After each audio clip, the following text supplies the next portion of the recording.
Jorge Arriaga is an historic leader of the organized teachers movement in Honduras, founder of both the National Front of Resistance and the opposition Libre Party. Last week in San Pedro Sula, Arriaga survived an attack that was intended to kill him. San Pedro Sula is the same city where less than 2 months ago, unknown gunmen killed Margarita Murillo, another founder of the movement resisting the 2009 coup. Arriaga spoke exclusively to Telesur from the place he is currently protected. El día viernes por la noche estaba en un lugar de San Pedro Sula visitando un amigo. Friday night, I was visiting a friend in St. Pedro Sula. When I left, 3 men rapidly got in their cars. Due to my suspicions, I had no choice but to hurry and drive quickly. They started to fire their guns at me. I was fortunate. I fled. I did not make the required stops and was open to the possibility that I would crash, but I managed to get to a public place where I parked. Only later did I take all the necessary steps to get my car back, accompanied by the police. That was how I survived. Throughout the chase, approximately 20 blocks, there was a hail of bullets.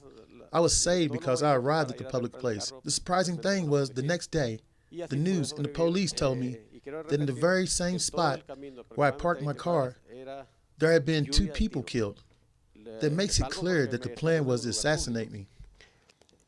La sorpresa es que el día siguiente la noticia y la misma policía que me auxilió en ese momento me avisaron de que en el lugar exacto donde yo había parqueado mi carro, en el mismo lugar, en la misma hora, habían asesinado 2 jóvenes.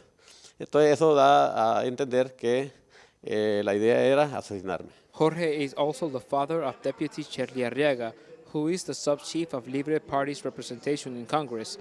Scherly recently publicly accused the government of plotting against her father and other members of the resistance. I denounce the attacks we are suffering as members of the opposition, of the Libre Party. It's clear that in Honduras we have a military dictatorship that became more strong after the coup d'etat, and that today they don't allow any criticism or expression of opposition. Jorge Arriaga is now a survivor who is considering leaving the country. This same week, Benito Lopez, a member of the Libre Party youth movement, was killed in a city nearby San Pedro Sula. The opposition in Honduras are certain that they are under attack. Gerardo Torres, Telesur, Central America.